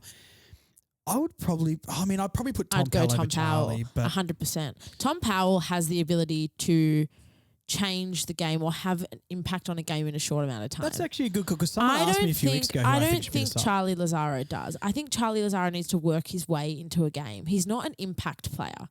Yeah. And and he's not, I don't think he's versatile enough to be the sub. I don't think, Hugh Greenwood would be the perfect sub, even though he should be in the 22. I would want him to be starting, but Me yes. too, but he actually he's versatile enough that he can play multiple positions on the ground well. I'm not convinced that like always a quick running guy is going to be the guy to change a game as well. Like No. Lazaro should be able to run, and all the guys should. Tom Powell's an impact player, Charlie Lazaro's not, and I don't think he's the right sub. I would be keeping Charlie around though. I'd keep him for another year, but I'd want to give him midfield time. Which can't. He's not a player. Well, then what is the point? I agree. I don't disagree with For you. another year in the VFL? I guess. If Tom Powell can't crack it into this side, which I think he's good enough to play AFL football. Yeah. And I'd have him ahead of Charlie Lazaro. Yeah. So that's where I sit with that. Josh_Lacey39. Who is going to have the better career, Wardlaw or Sheasel? And Sam F.V. Bond also asked the same sort of question. Who has more upside, Sheasel or Warlord? Different players. Depends what you're looking for. Let's not split hairs here, Marnie. What does your heart say? Because I know mine. I think Sheasel. I think Wardlaw. Wardlaw screams Brownlow medal to me. And this is the thing with I don't know what to call him, Warlord or Wardlaw. He only had 15 touches yesterday, and this is not the first time we've said this about George Wardlaw. Yeah. Every single time he is around the ball, he does something or makes an impact. He's probably the hardest tackler in the team. He's one of the quickest. He's one of the most agile. His disposal is great. This guy is going to be one of the best midfielders in the league one day. If we can recruit correctly, become a better team, and if we're ever in the top 4, that guy is going to lead this team. And I think he already epitomizes what Shinboner spirit is.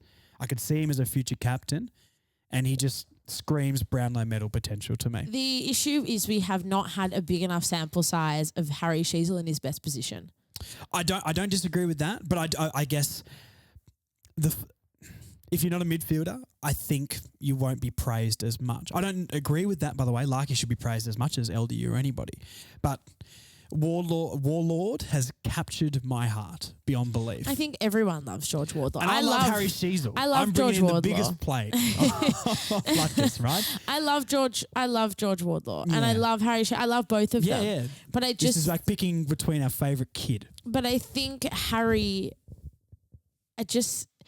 there's something so silky about Harry and the way he uses the ball, and he's such a smart decision maker. He's classy.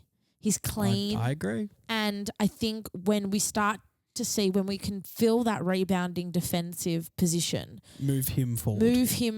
Yeah. I think you saw what he did against the Swans. Agree. You saw what he, could have done against the Saints. He went West Coast as well. Yeah. And St Kilda. In the last quarter. I don't disagree with you. I think the sky is the limit for both of them, though. Yep. And I think a big part of it is going to be on the club to be able to develop them properly. I agree. And that is my biggest concern. I've said this all along, if Clarkson is there, I believe about everything. Yeah, except I also believe that we need to get a new development team. Well, Clarkson will sort it out, don't stress. If he doesn't, I'm coming for Harden straight. Oh, God. All right. We're going to make a list of reasons to storm. Bryden_Isles. Hey, Marnie. What's your favourite part about North Melbourne that you love and resonates with you? Hi. Thanks so much for listening. Brighton is a very regular commenter around here, one of the OGs. What resonates with me? I think, and this is going to sound so cheesy, so forgive me, but we're all North fans here. it's part of my DNA. And I think, you know, I've been going to the football for, 2 decades now. I go with my dad and my brother every week. It's my favourite part of the week. I was talking to my dad yesterday as we were walking into the ground, and I said, can't believe there's only one game left in Melbourne for the year. I said, it's been a really tough season, but I'm still really sad that the season's ending, because going to the football and being there week in, week out, with two of my favourite people in the world, that's been my life for so long. Yeah. I think it's what resonates with me the most, probably the shin boner spirit. I think it's that fighting spirit, and that real never say die attitude. I think as a North supporter and also being Jewish, I can really resonate with that on many different levels. So I think for me, that's probably what resonates with me most. Fair enough. If I was going to have a quick answer, I'd probably say I love what Ben Cunnington said about the club, where it's a country football club in the AFL, and I think that's awesome. Even with like Bay 29 and things like that, having Sonia and Jen come down, you're not getting that at the Pies. You're not getting that at the Tigers. It's an amazing Comben coming down and saying hello to us and talking to us, and us being able to act like human beings around him and just talk to him like a mate. That's the stuff that I think separates our club. And that's why people do stay and don't leave very often, Yeah, I agree with that. All right, next question, if I can unlock my phone here. SC_Mitch, what are we going to do to stem the bleeding before next season? Who's in and who's out? And a similar question, Jared Andrews says, one player you'd delist and one you'd keep. I want some hot takes. So maybe we won't go through and say who everybody we're going to delist and that sort of. No. But like just as a player you'd keep and a player you'd delist. That's maybe a bit obscure. Well, Kane Turner I'd keep. That is obscure. I've touched on that earlier this year. Yeah. Or earlier in the podcast, I should say. One I would delist. I don't know if it's so obscure now, but it probably would have been obscure earlier this year, is Lockie Young. I don't think I would persist with Lockie Young next year. Yeah. I think a lot of people were kind of wondering where he was and, really calling for him to come back. Come back into the side this year. I definitely was part of that. Yeah. But after seeing him this season, he just has dropped off for me. So he's probably one I wouldn't persist with. Maybe a player for me that I'd maybe not delist, but maybe trade. I actually think if we could get something for Tom Powell, I might explore that. I'm not completely sold on Tom Powell. I think he can be good, but I don't see him making it into this midfield, especially with what we've got plus what we're going to draft. And I don't see him as a player that can impact in different positions. I'm happy to be proven wrong on that completely, but that is a player that maybe not delist because I think he's got value and we can trade him for something. But if someone came with a trade for a ruck or a key position player, I would probably be looking pretty strongly at it. As a player that I'd keep, out of all the guys that maybe could go, I guess maybe like Lazaro. I think he's contracted again, but I guess he's sort of in that conversation of will he make it or not. And yeah, I'd probably still keep Lazaro around. Yep. Yep. Interesting. I feel so mean. I know. None of this is personal. No, it's not. We just to reiterate that. Mick.Nolan2. Have you ever changed nappies before? Is that a metaphor? I don't think so. Have you ever changed a nappy before, Marnie? Is this someone asking me for my motherhood credentials? Well, maybe this is maybe an audition. Sorry, she's with Hugh. Sorry. Yes, I have. Have you? Yeah. I've never done that. Oh. That's gross. My best friend and cousin both have young children, so yes, I have. You should have delegated that task to the parent. Anyway, yuck, it smells so bad. I'm clearly not ready to be a parent. No. Joseph_Baines27. Hugh Greenwood, is he that guy? In my heart, yes. But I think most of supporters would say that LDU is that guy. Okay. Steer_Hugh. What is Jai Simpkins' best position come next year? He was doing well on the wing. I still think he starts in the middle. Do you think he starts in the middle? Yeah, and then maybe rotating out. I would still keep the Wardlaw, Taryn, LDU. Is Taryn going to be there next year? Well, I guess we don't know that, so we will assume yes because he's contracted. I would maybe say Will Phillips in the midfield over Jai as well. Yeah, I think Jai can impact around the ground more than like a Phillips could. As a captain, I think he should. As the captain, I think he should start in the middle. I don't think he needs to be there the whole time, but I think it's important for him to kind of really inspire and lead from the middle at the opening bounce. Yeah. Okay.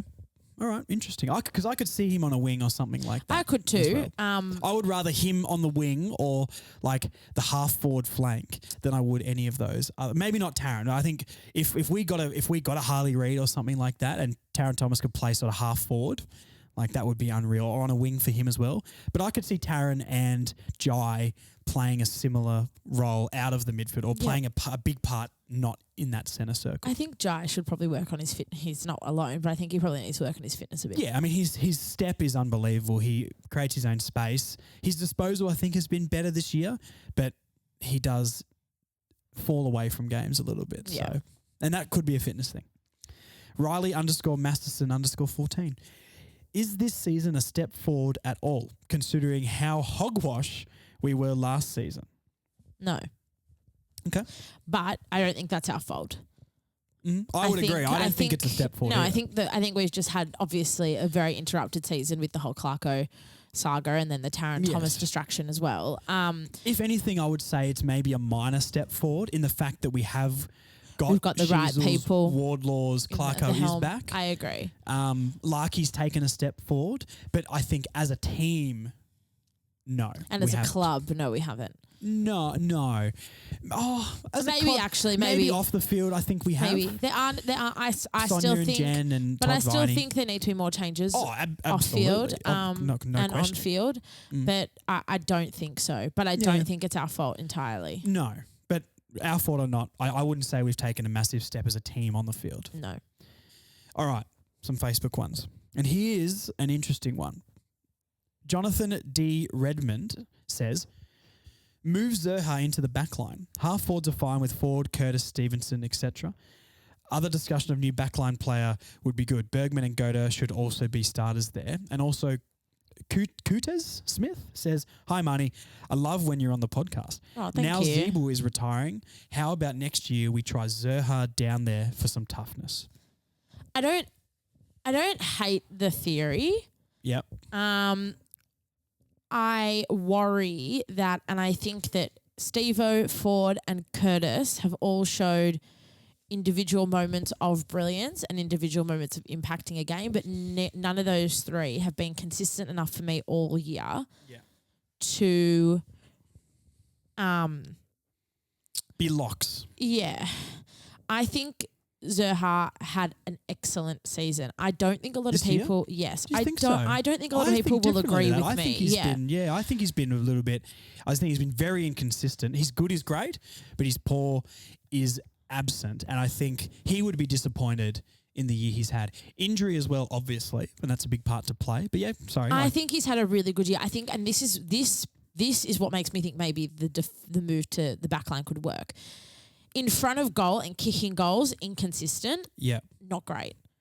But his work in the middle of the ground adds a completely different dimension to the midfield. I agree with that completely. I think if he could get fitter and play in that midfield, imagine like even that Mason Wood role we were talking, imagine Zerha up and down the wing. If he was as fit as Bailey Scott, him being in that half back area for toughness, but being able to push forward as well would be unreal. You like Sherry because he bashes and crashes. This guy is literally the bull. Yeah, and is a good footballer. And he's a great footballer. Yeah.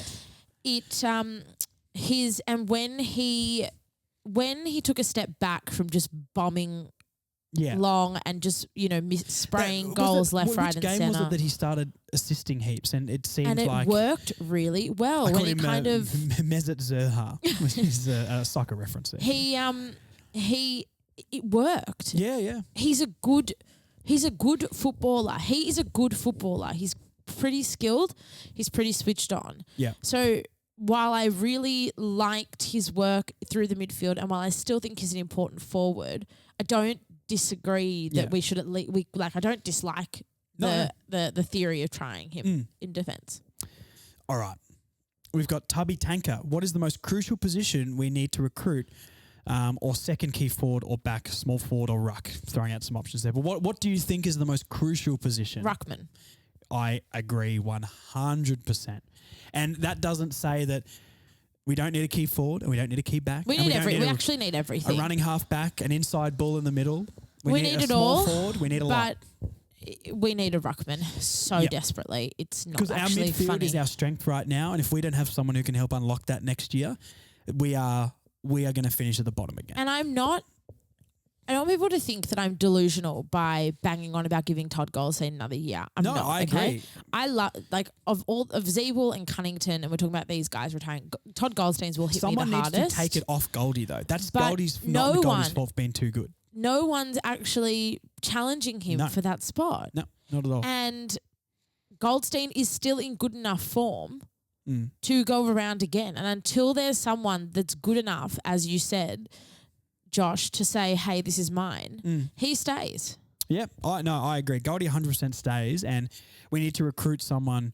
Doesn't have to be young. Like, we can get a 25, 26-year-old And often ruckman take longer to develop, and we need someone that's ready now. Absolutely. So he probably should be 24, 25, whether we're picking someone off another list, someone who's physically ready. Whether we're going to the VFL, the Sandful, the Waffle.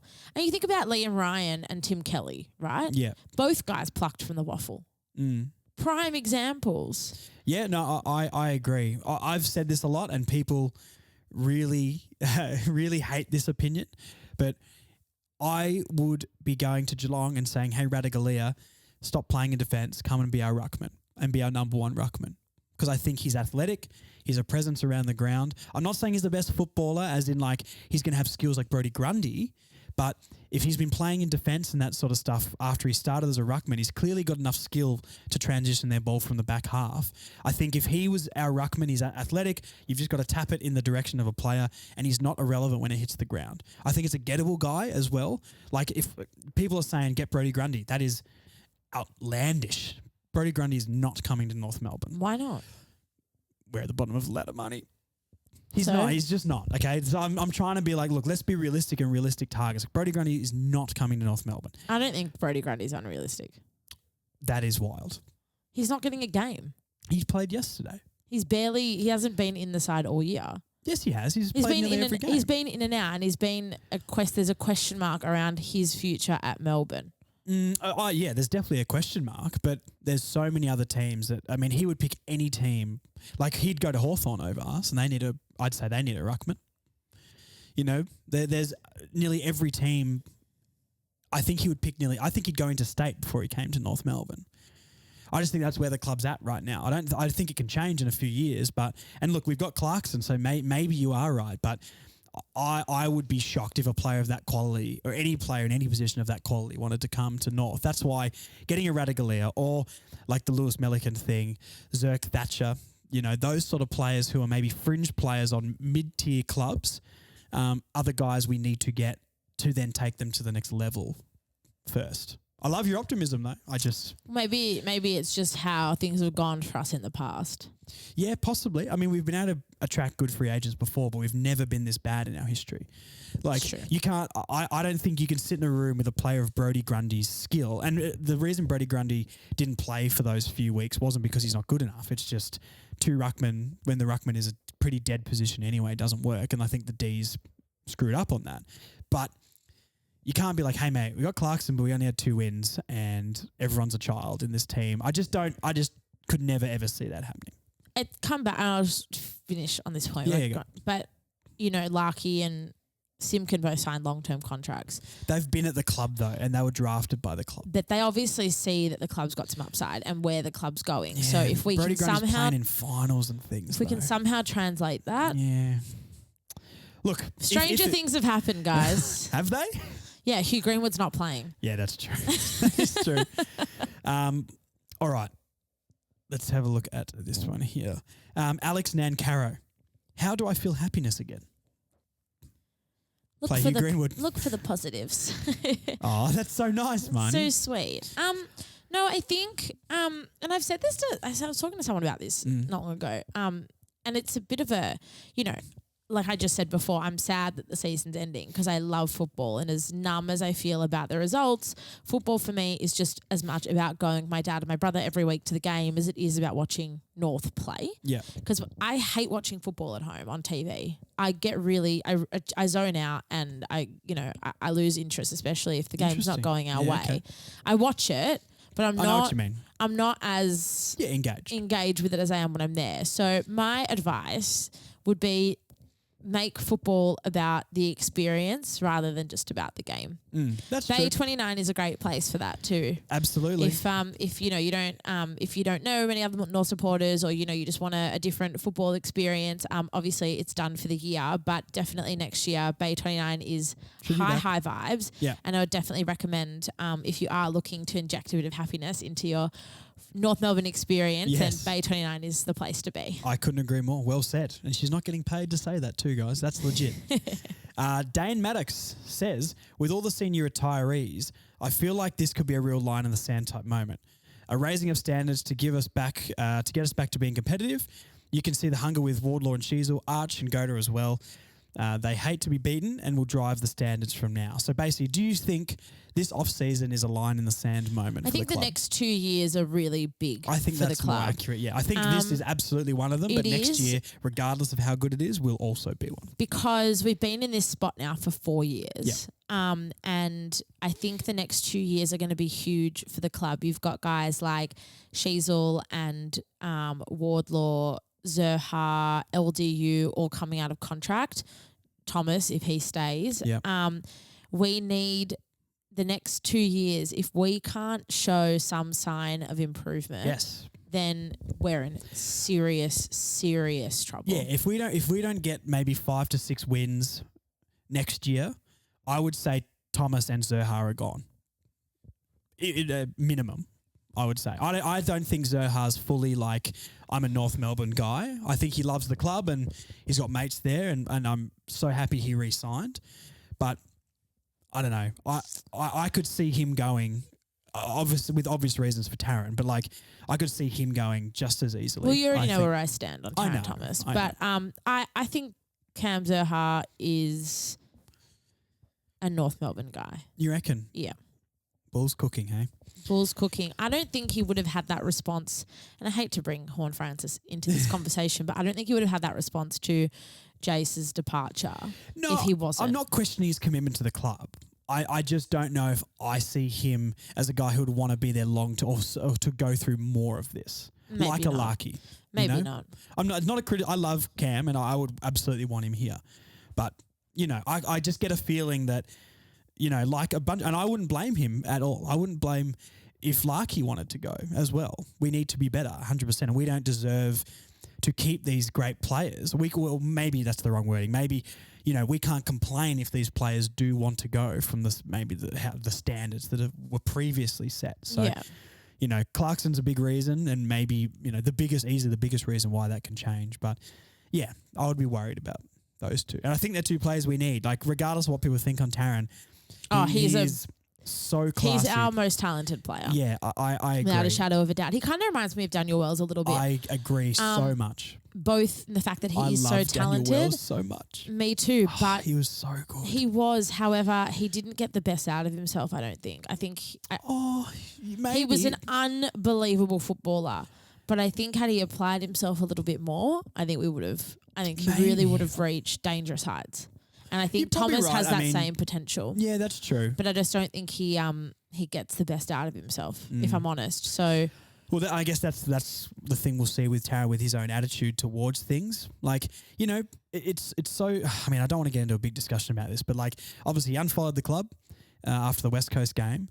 Clarkson didn't drop him, and then he posts the photo saying, "Time to get to work" in his North stuff. He's all over Cunners. I don't know if he's happy or not. I don't think we'll know until the end of the year. No, but that was, I guess that was going to kind of be my point. It's hard to know. We can't judge. We I can make think- assumptions, but you really have no idea. I think it's obvious that Mackay is leaving. Yep. I It was interesting with personally, what Brady Rawlings said. What did you think about that when Brady said, we should absolutely play hard ball. "Oh, for It's sure," time but like maybe more like, would you keep him if you got a choice? Absolutely, Yeah. absolutely. I'd keep him. He's one of the best intercept defenders in the competition. I agree. I would also keep it. Pick It's three is not like getting another young talented player is great, but I would much rather mid-20-year-old key defender in going into their prime than another child, which is probably just going to be a midfielder. The club actually needs to have a backbone and stand up for themselves. It's I a think big test for Brady Rawlings. I know there was other people that play, and Brady's not the reason that a lot of the maybe previous to last year things went down, but it's a massive off season with the Ben Mackay stuff because I think our club has been pushed around in the past, and I think going off the question of the line in the sand moment, I think off the field it's a line in the sand moment for the club too. a few years ago when Joe Danaher wanted to go to Sydney. This is the year before he went to Brisbane. He was still contracted at Essendon. He wanted to go to Sydney. And Essendon said, no, you're staying. And then there was this sort of 11th hour deal on the table that was going to see Tom Papperley from Sydney go to Carlton. And the Swans said, no chance is that happening. Yeah. And Papperley stayed. And his Now form he's- since then has just been red Great. hot. And I think that, North really should play hard ball here.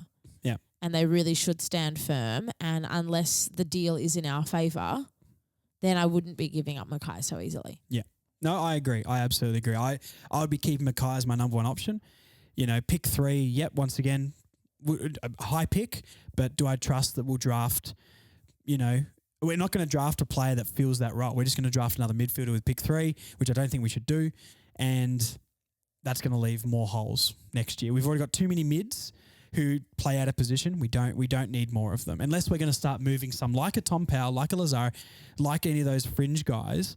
Shields is, I'm assuming, going to be there next year. Unless we move those out and replace them, then we're just going to be stuck even more when we really need key position players. Yeah.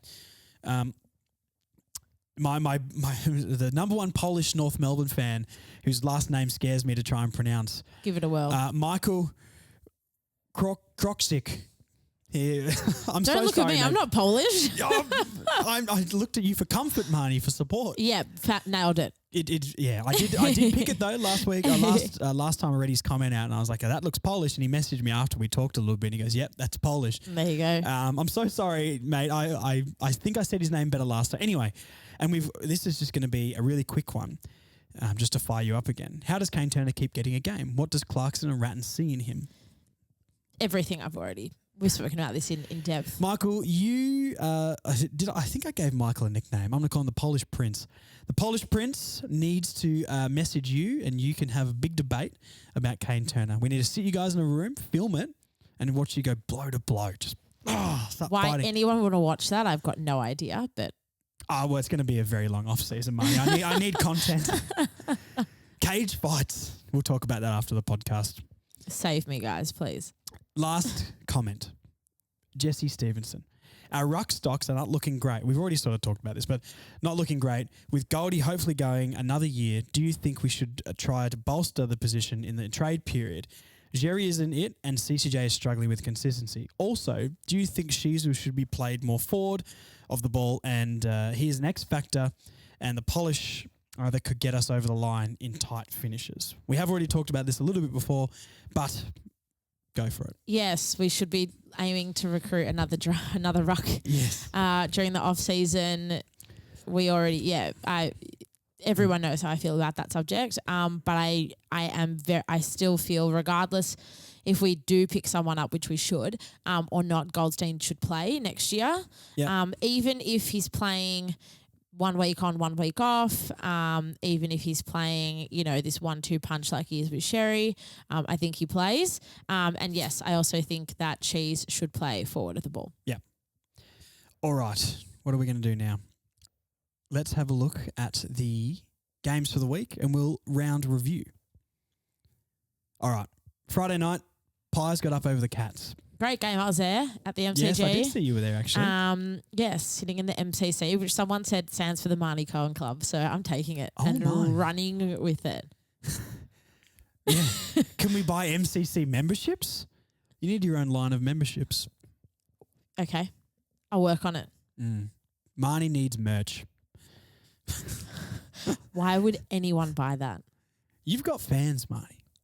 Thank you for anyone who does enjoy my hot takes on I'm going to make Marnie merch. That'll be the first Further North podcast merch. And I'm going to put a poll up if I remember and say, would you buy Marnie merch? This is a really, really dangerous way to blow or or bruise my ego. Yeah, I know. It's going to go one of two ways. Oh, my God. I don't want to know the answer.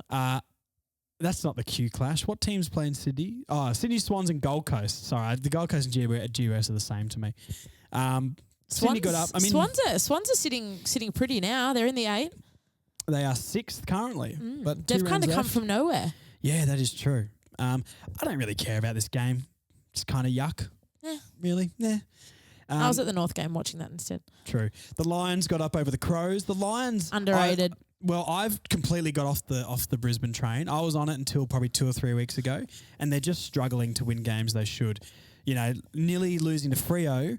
I know it's over there, but they're woeful. And you know, only beating Adelaide by 6 points. I know Adelaide is good, but it was at the Gabba. So I don't know. I'm sort of off the train. I'd like to see the Lions win it. The top 4 is looking quite shaky as it stands, to be honest. I think the D, or I guess the D's lost. But they're still they'd probably be. I still think they're the strongest side in there. I think Collingwood's got a few injuries now and quite inconsistent form. They'll be back before it really matters, though. I think they will, but I think I wouldn't discount Brisbane just yet. It is nice seeing the Collingwood fans get a little bit scared. They were in full force on Friday night. They always are. Great. They're a bunch of nut jobs. But, you know, it's nice at work when I'm talking to people saying, oh, mate, the Pies are just easily going to win it, and to see the fear in their eyes. It's the only thing that I can hope for. For that person who asked how to find happiness, there you go. There you go. Yeah. Start telling Collingwood fans they're easily the best team in the league, and that's the fear in their eyes will make you happy. There you go. Carlton, Melbourne. What do you think about the Blues? I'm so Blues sick are of Blues white fans. hot. I love it. Oh. Do you know what? Because that's going to be me one day. Yeah, I know. Like painfully insufferable, and I love it. Good on them. Look, good on them. But let's not forget how bad they were in the middle of the season. I kind of do hope that they go into the finals winning 8 in a row or something, and then they lose the first week of the finals. I think they'll win a final. Maybe. But whether they'll actually have an impact come, prelims and grand final, I'm not sure. West Coast, 101-point loss to the Dockers. This is one the Derby. Yes, I genuinely thought this could go either way for some reason, because I thought, Fremantle aren't good, right? And usually when you get a Derby game, it sort of throws form out the window a little bit. I did tip the Dockers, but I was like, it wouldn't surprise me if given West Coast last fortnight, obviously they beat us and then they only fell very, very, very minimally to Essendon last week. Yeah. That's actually not a bad call from you. But the Dockers, too strong. Much to 100 points is wild. The Dockers are my favourite Perth-based club, so out of all of the options, I'm a Dockers gal. So I was happy to see them get over the line. To pick from over there. Let's tip the games today then. All right, let's go. Hawks, Bulldogs at UTAS down in Tassie. Yeah, Bulldogs. Yep, they've got a lot on the line. They've got actually all 3 games today are huge for the. Well, Bulldogs are currently up 20-0. Okay. So in the first quarter, Hawthorn's grand final was last weekend against Collingwood. I don't think any of them have any expectations for the rest of the season. That's true. I mean, as they shouldn't. Hawks fans should be thrilled with their season. I'm jealous that we're not in that position. That's where I maybe thought we would be this year. But here we are. St Kilda, Richmond. Marvel. It's a marvel. I think Richmond. I think the Tigers as well. I just really don't rate St Kilda. Neither do I at all. And I don't think Richmond are much better, but I can't believe the Saints. Where are they now? They're still in the 8. I can't believe they're still in the 8. A really good start to the year. I guess it shows how good the start was. Yeah. Yeah. Port GWS at Adelaide. That's a huge game. It is a huge game because Port's of all the clubs, fighting for the 8. No, of all the clubs fighting for the 8, I think the Giants are the biggest threat. I agree. I hate Port Adelaide, though. But I think Port Adelaide should probably win. They should win. Who do you want to win? The Giants. Good call. I don't dislike Port Adelaide. I do. Travis Boak's my favourite player outside of North Melbourne. So there you go. Not Jasper Pittard? Jasper was a Northman. I know, but he played for Port. He's not in the system anymore, though. Jasper Pittard is still. What a travesty to the AFL. It's just unbelievable. Like, how we ever delisted him at the end of 2020. I don't understand. Well, like I posted through the week, I think we should bring Aaron Mullet back because I actually really liked him. Do you want an Aaron Mullet story? I cut his hair at work. He's a nice guy. He's an awesome bloke. I once played Nintendo 64 against him at a bar on my birthday. Okay, go on. Yeah, that's the whole. I mean, why? The whole Why story. was he at your birthday? He was there with a bunch of other It was when he was at Carlton. Oh. He was there with a bunch of other Carlton guys, and I was, my birthday. There was alcohol involved, and I went up to him. I was like, "Fishy, I love you. I'm a North supporter, and I really miss you at North." And I think he was chuffed that someone actually recognised him. Out on a Saturday night, and then this bar had a Nintendo 64, and we ended up playing against each other. All right. I'm going to look up. I keep forgetting. I tell everyone to comment and for 5-star reviews and things like that on Spotify and Apple. And I forgot to read out the Spotify ones in the last couple of weeks. So I'm going to get that up. Marnie, fill the gap here while I quickly Google. Talk about Hugh Greenwood. Okay, so I don't understand why he's not in the side. Oh, no, keep going. I genuinely need you to fill. No, I think that we should hopefully see him back in the side at some point. Maybe not this year. I don't know if he'll play again this year, but hopefully back in the side round 1 next year. I think he's got a lot of upside, as we've discussed pretty much every time I'm on this podcast. What did you think about Luke Delaney as a defender? I almost forgot he existed. What about Cam? Well, that's what I said. He was the nostalgic player of the week last week. And I was like, did he go to St Kilda? Luke Delaney? Yes, yep. He did. Yeah, okay. All right. I've got the comments up here. I'm just going to read through these ones. Hopefully, it doesn't tell me if these guys left a 5-star review, but... hopefully you did. Hopefully you enjoy listening to the podcast. You're not a real fan. Fake fans. Darcy King. Can't remember the host's name. Thanks, mate. But it says it on the thumbnail. It's Josh. It's Josh. Yeah, it is. Don't see eye to eye on most points made in this podcast. I think that's a real issue. The host doesn't watch footy outside of North. Opinion not overly educated. Darcy. 5-star review. You're a flog. Don't listen to my podcast ever again. You sound like a Port fan to me. So that's got to be a troll comment. Jen, love this podcast. Thank you, Jen. So that's much. the energy we need. Thank you, Jen. Love this podcast. Listen every week and agree with everything you said about North. Well, isn't that contrasting? Wowee. Thanks, Jen. Stephen James. I'm looking at Jen's name still. Stephen James. Guys, this is the sanity I need when I thought it was going insane. This is after the West Coast podcast as well. Oh, God. Joseph 27. Great episode once again, lads. Thank you so much. We had admin 1 on for this one as well. Lee Rock 27. I'm a North stan listening to this after the loss. It's grim. Feel grim. Oh, sorry. Real grim. Good content and podcast, though, fellas. Thumbs up. I would say that it can't get any worse for North, but ... we could win no games next year. That would be worse. Can you not put that out into the universe? Sorry, Marnie. Louis Sag, Big X is not a team player. I mean, yeah. He's, yeah. Sort of spot on there. Let's go to a couple of others. Here we go. This is after the preview podcast. I'm worried about your mental health, my man. This is from Sam. Thank you. Someone finally asked me this. I appreciate you dropping the pod, even though the last thing you want to do is talk about the club. Though for a new segment, guess that North player. That would actually be a great North segment. That would be. I'll start. Yes. I'll start. You ready? How obscure are we going here? Used to play at Port Adelaide. Jasper Pittard. Jared Pollock. When I said it, I was like, oh no. Jared Pollock. You set that up. I couldn't win. God damn it, Marnie. All right. And last couple here. This is after the last preview podcast. Oh, Darcy's good. Darcy's back. Darcy King, flog here. I also want to say I appreciate you giving a voice to North fans, but ran out of characters to write that, just proving constructive criticism with my previous comments. Look, Darcy, I reacted badly in my last comment I said 30 seconds ago. I appreciate your new message here. You're not a flog. I was emotional. You please listen to my podcast every week, and if you ever write in a comment, I'll be sure to read it out. And give your knee-jerk reaction. Yes, exactly. Yeah, exactly. I got emotional. I apologise. Marnie's staring at me too, so I feel a lot of pressure right now. But no, I appreciate the comment back, and comment next week, and let's see. Maybe you should get Darcy on the pod. Well, look, I'm actually, okay, here's a little sneak preview what I'm trying to think of next year. One of the commenters wrote in for this, but I'm going to try and do people to send me voice messages next year and put them like Further North hotline. Yeah, like a hotline. So, Darcy, send me a voice message and let's become best friends. Get Darcy on the pod. Come on. Yeah, look. You guys have a hot debate. Maybe one day. If he disagrees with everything you say, yeah, we could be here for weeks. That is true. Anyway, Richie also says,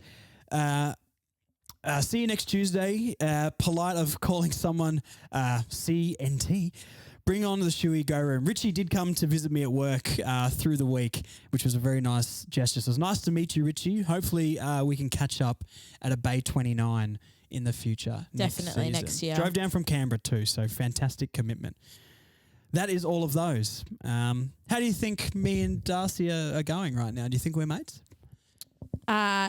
Darcy, looking forward to hearing your thoughts in the comments after this show. No. Look, we're all friends here at the Further North podcast. He's right, though, to be fair. Look, my knowledge has dropped on other players and things like that, but I actually feel like in the last month I've tried to get a little bit better at it. I'm not going to pretend I'm some sort of expert on every other team. If you asked me in 2007, I knew every player from every single team. I don't know. It's funny. I've had this conversation with people before. I'm a North person. I'm not a football person. Yeah, I think this is what the podcast is about too. It's like, if like trade, I talked about trade targets and things last week on the podcast, and I did a bit of research and found some free agents and was like, we could get them. They're sort of realistic, but I'm never going to be a guy who knows everything about all the other teams. So, you know, I think people, North Nuffies, this is their space. And, this is a safe space for you. I'm one of those. So, look, I think I'll get better at it, but there's going to be a peak for me. And at the end of the day, we're just, none of us ever claim to be experts. We just do this because we love the club and we just love talking about the club, and hopefully, you guys enjoy listening to it as well. Absolutely. All right, that's enough. This podcast is so long. I think we might be pushing 2 hours here. Oh, God. Good luck, everyone. If you guys have listened to the whole thing, thank you. Thank you so much. Free Marnie merch for you. Yeah, well, Marnie's on board now too. So free Marnie merch for you as well. If you're listening to the podcast right now, because we're about to end, send me a message. Just say #free Marnie merch, and I'll show you the drafts of all the merch that we're going to make in the future for Marnie, because Marnie's the star of this podcast. I just host it. So, look, I want Marnie merch now so bad. I want it so bad. I really don't. Please, no, you do, Marnie. Please stop this. Any final words about life, the universe, before we head off? Just for those who can get to the game next week, it's obviously our last game in Melbourne for the year. It's at the MCG. It's Jack Zeebel's last game as well. So for those who can make it down there, please come along. If you don't know anybody, message me and you can sit with my crazy family. Oh, my God. And you can debate Marnie merch as well. Kane Turner. Oh, that's the merch. It's going to be you and Kane Turner arm in arm and just stick it on the front of a shirt. Done. Sold. There you go, guys. Written Thanks, in stone. everyone. That means there's consent to make this merch. That is a legally binding contract as well. So if I just produce it against her will now, I can always play the clip from that. I think we're done. We're done. Yeah, you're right. I should probably stop the podcast now. Thank you for listening. And we'll talk about North next week. Thanks, guys. See ya.